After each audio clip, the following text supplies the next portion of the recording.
علیکم رحمۃ اللہ وبرکاتہ۔ امید ہے آپ سب خیریت سے ہوں گے۔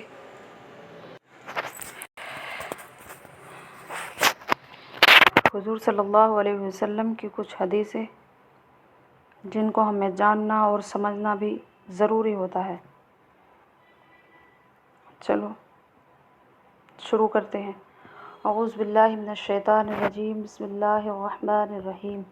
حضرت ابو درداء رضی اللہ عنہ روایت کرتے ہیں کہ رسول اللہ صلی اللہ علیہ وسلم نے ارشاد فرمایا، جو شخص اخلاص کے ساتھ اس بات کی گواہی دے کہ اللہ تعالیٰ کے سوا کوئی معبود نہیں اور محمد صلی اللہ علیہ وسلم اللہ کے بندے اور اس کے رسول ہیں، وہ جنت میں داخل ہوگا۔ حضرت انس رضی اللہ عنہ روایت کرتے ہیں کہ رسول اللہ صلی اللہ علیہ وسلم نے ارشاد فرمایا، میں جنت میں داخل ہوا تو میں نے جنت کے دونوں طرف 3 شرطیں سونے کے پانی سے لکھی ہوئی دیکھی۔ پہلی شرط لا الہ الا اللہ محمد رسول اللہ صلی اللہ علیہ وسلم۔ دوسری طرف جو ہم نے آگے بھیجا یعنی صدقہ وغیرہ کر دیا اس کا ثواب ہمیں ملے گا، اور جو دنیا میں ہم نے کھا پی لیا اور اس کا ہمیں نقصان اٹھا لیا، اور جو کچھ ہم نے چھوڑ آئے اس میں ہمیں نقصان ہوا۔ تیسری، اس طرح امت گناہ گار ہے اور رب بخشنے والا ہے۔ حضرت عمر بن خطاب رضی اللہ عنہ روایت کرتے ہیں کہ نبی کریم صلی اللہ علیہ وسلم نے ارشاد فرمایا، جس شخص کو موت اس حال میں آئے کہ وہ اللہ تعالیٰ پر اور قیامت کے دن پر ایمان رکھتا ہو، اس سے کہا جائے گا کہ تم جنت کے 8 دروازوں میں سے جس دروازے سے چاہے داخل ہو جاؤ۔ حضرت ابو ہریرہ رضی اللہ عنہ سے روایت ہے کہ رسول اللہ صلی اللہ علیہ وسلم ایک حدیث قدسی میں اپنے رب کا یہ ارشاد مبارک نقل فرماتے ہیں کہ آدم کے بیٹے نے مجھے جھٹلایا، حالانکہ یہ ان کے لیے مناسب نہیں تھا، اور مجھے برا بھلا کہا، اس لیے اس کا حق نہیں تھا۔ اس کا مجھے جھٹلانا یہ ہے کہ وہ کہتا ہے کہ میں دوبارہ زندہ نہیں کر سکتا، جیسا کہ میں نے پہلی مرتبہ کیا تھا، اور اس کا برا بھلا کہنا یہ ہے کہ وہ کہتا ہے میں نے کسی کو اپنا بیٹا بنا لیا ہے، حالانکہ میں بے نیاز ہوں، نہ میری کوئی اولاد ہے، نہ میں کسی کی اولاد ہوں، اور نہ کوئی میرے برابر کا ہے۔ حضرت عمر بن خطاب رضی اللہ عنہ فرماتے ہیں کہ نبی کریم صلی اللہ علیہ وسلم کے پاس کچھ قیدی لائے گئے۔ ان میں سے ایک عورت پر نظر پڑی تو اپنا بچہ تلاش کرتی پھر رہی تھی۔ جو انہیں اس بچہ ملا تو اس نے اسے اٹھا کر اپنے پیٹ سے لگایا اور پھر دودھ پلایا۔ نبی کریم صلی اللہ علیہ وسلم نے ہم سے مخاطب ہو کر فرمایا، تمہارا کیا خیال ہے؟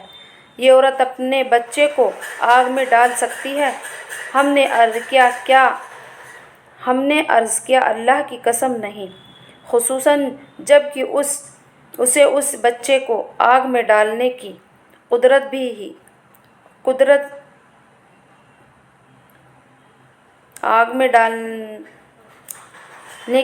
بھی نہیں، کوئی مجبوری نہیں۔ اس پر آپ صلی اللہ علیہ وسلم نے ارشاد فرمایا، یہ عورت اپنے بچے پر جتنا رحم و پیار کرتی ہے، اللہ تعالیٰ اپنے بندوں پر اس سے کئی زیادہ رحم و پیار فرماتے ہیں۔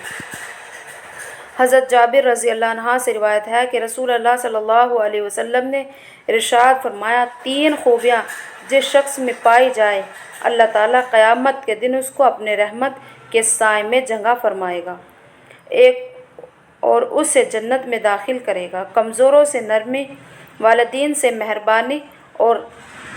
مہربانی کا معاملہ کرنا، اور غلام سے اچھا سلوک کرنا۔ حضرت عائشہ رضی اللہ عنہ فرماتی ہے کہ میں نے رسول اللہ صلی اللہ علیہ وسلم کو یہ ارشاد فرماتے ہوئے سنا، جب کسی مسلمان کو کانٹا بھی چبھتا ہے یا اس سے بھی کوئی کم تکلیف پہنچتی ہے تو اس کے بدلے اللہ تعالیٰ کی طرف سے اس کے لیے ایک درجہ لکھ دیا جاتا ہے اور اس کا ایک گناہ معاف کر دیا جاتا ہے۔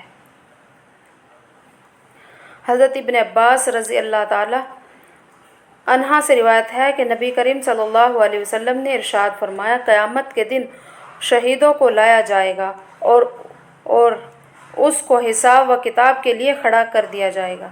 پھر صدقہ کرنے والوں کو لایا جائے گا اور اس کو بھی حساب و کتاب کے لیے کھڑا کر دیا جائے گا۔ پھر ان لوگوں کو لایا جائے گا جو دنیا میں مختلف مصیبتوں اور تکلیفوں میں مبتلا رہے۔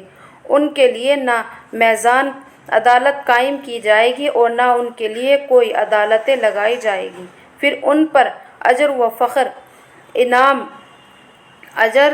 و انعام اتنا برسایا جائے گا کہ وہ لوگ جو دنیا میں عافیت سے رہ رہے اس سے بہتر اجر و انعام کو دیکھ کر تمنا کریں گے کہ ان کے جسم دنیا میں کینچیوں سے کاٹ دیے گئے ہوتے اور ان پر وہ صبر کرتے۔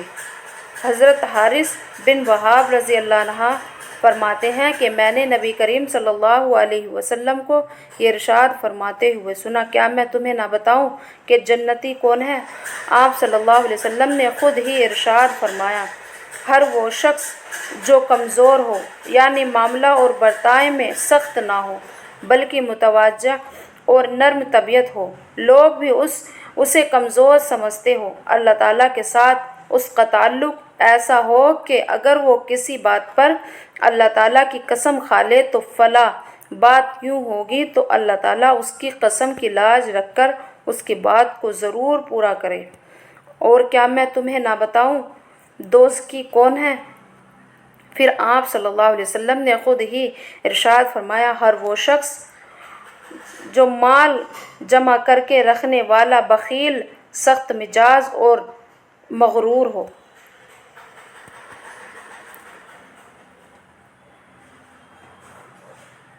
السلام علیکم رحمۃ اللہ وبرکاتہ۔